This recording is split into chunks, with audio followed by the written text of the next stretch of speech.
Look at this thing. There's no angle that looks like a game console at first glance. This thing would look right at home in amongst my test equipment on my bench. Even Google Lens thinks it's a modem or a piece of industrial equipment or something. But this is a home video game console. It's called Volley. It was made by TD Manufacturing Company in Dallas, Texas, and I don't know much more history than that. I don't even know what year this thing was made, but we should be able to find that out later on when I open it up. At least the controllers do look like a consumer product, although not immediately recognizable as a game controller by today's standards. But they still didn't use consumer connectors on them. These are some kind of Molex style connector that's supposed to be on the inside of a device, not the outside. They're not even crimped properly. This looks like something your dad's mate would have come up with after your dog chewed through the cord. These controllers have a grand total of 2 inputs each, a slider on top and a button on the end. On the front of the console, we've got a player select where you can choose 1 or 2. I'm glad I can choose 1 player because I don't have a player 2 today. In the middle here, we've got a TV or game switch. I'll explain that in a minute. And over here, we've got a game select button with the TD logo on it. That's kind of nice. You can choose tennis, hockey, or handball. I guess it's a 3-in-1, and I really expected volleyball, but okay, I guess you do volleys in tennis. On the back, we've got panel mount connectors for both the controllers, the power connection, a bunch of screw terminals. Who puts screw terminals on the back of a console? And a hardwired TV connection. Look at this. This is how stuff used to connect to your TV. You had to screw these 2 connectors onto the back, and that's what this switch is for. The console used up your aerial connector on your TV, so you had to connect your TV aerial to the back of the console via these 2 screw terminals, and if you wanted to watch TV instead of the game console, you had to switch it to TV. These 3 screw terminals here appear to be to change between channel 4 and channel 3. You had to tune this thing into your TV like a TV channel. So if where you live used one of these channels, you had to switch to the other one so it wouldn't conflict with a TV station. This last screw terminal here has no label, so it probably does nothing and has no connection on the inside. Yep, not connected. Also, this panel is just pop riveted to the back of the console. This is my analog TV tuner box that I use for consoles that came out before AV was a standard. If you're trying to play old relics like this on a TV from the 90s or newer, you're probably going to have an aerial connector like this or like this. But this isn't gonna plug in here, is it? So you're gonna need an adapter. This is called a balun. It's more than just changing the shape of the connection. It actually does some conversion. There's a thing called impedance, which you can Google if you want. I'm not explaining it now. I've only come across 2 different impedances with TV stuff. The screw-on type like this is 300 ohm. The plug-in types are 75 ohm. So you need a 300 ohm to 75 ohm balun.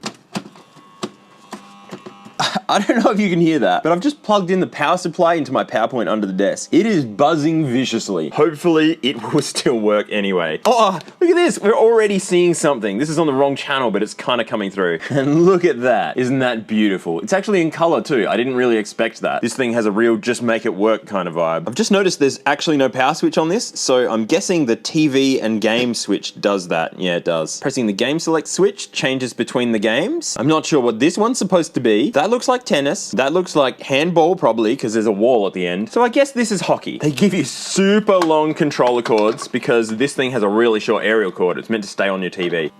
Oh man, I hate those connectors. I think this button should start the game. Should start the game. Oh, don't tell me the right controller's player 1. Oh, we got paddles.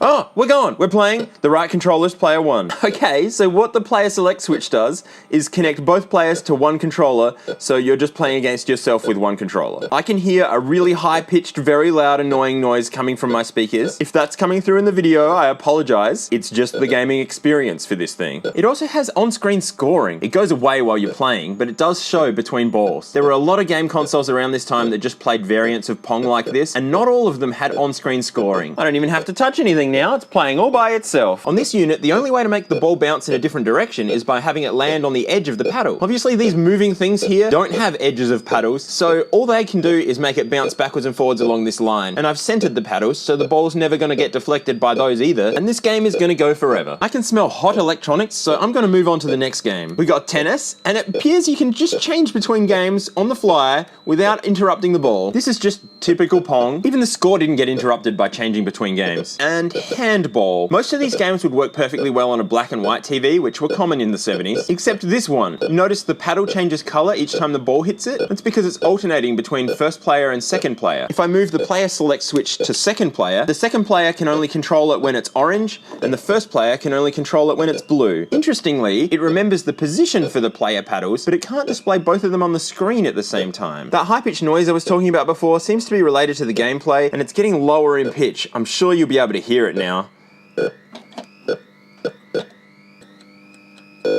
Oh, I changed the game while it was in the wall. The ball is stuck in the wall on handball and it sounds bad. Let's see what makes it work, shall we? There's a long screw. Ah, look at this. This is such a generic electronics housing. 2 of the screws are on this side, 2 of the screws are on this side. It's so that both the halves of the casing can be the same mold. I guarantee in the 70s you'd have been able to buy these cases as generic electronics hobby boxes. Oh look, it's another box. Worryingly, neither the power pack nor the inside of the console smell like burning electronics, and something in this area does. So something's probably dying and I don't know what. All of this stuff in here looks extremely hand assembled, and I'll bet we're gonna find a lot of generic parts in here. What if I pull this off? Yeah, look at that. That's just a generic slide switch. There are 2 layers of metal here. What happens if the front one comes off? Oop, I've got to get my game select knob off. Ooh, that was scary. I hope that goes back in okay. It's just metal, pop riveted together.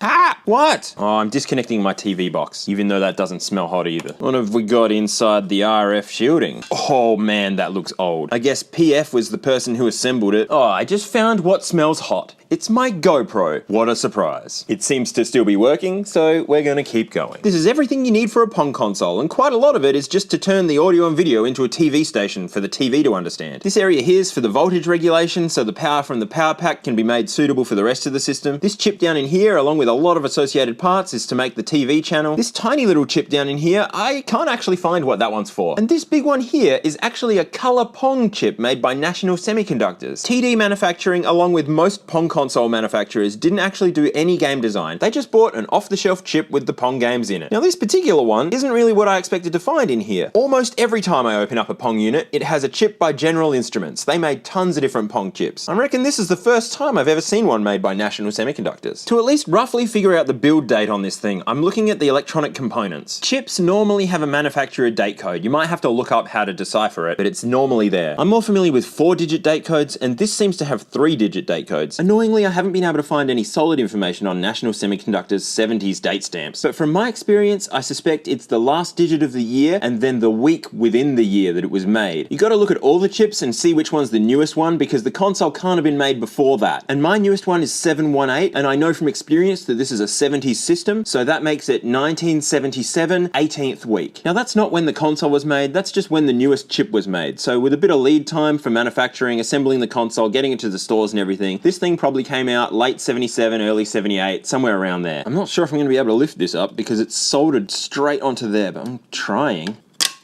Oh. That sounded awful. What do we have in here? It says revision 1 down here. I'd be very surprised if they made a revision 2. But other than that, just a part number that's not useful to me. Ah, darn it. I just realized what that crunch noise was when I lifted this up. I thought it was stuck to the plastic, but it was actually melted to the plastic. If I put this back together as it is, there's a chance this box could move and short out the bottom of the circuit board. I'm gonna have to melt the plastic back down to grip the box. I'm using a soldering iron. And that's it. The Video Volley by TD Manufacturing Co. It's fun because it's Pong and Pong is fun, but it looks like a prototype and isn't. Boy, you should join me on Floatplane. For $2.50 a month, you can get early ad-free access to all my videos, plus at least one exclusive video. Plus I've been collecting video games for ages and I'm always getting new stuff. You'll get a photo of every single video game thing that I get. Or if you just want the photos and to join my community, you can join for $1 a month. The link's in the description. I'll see you there.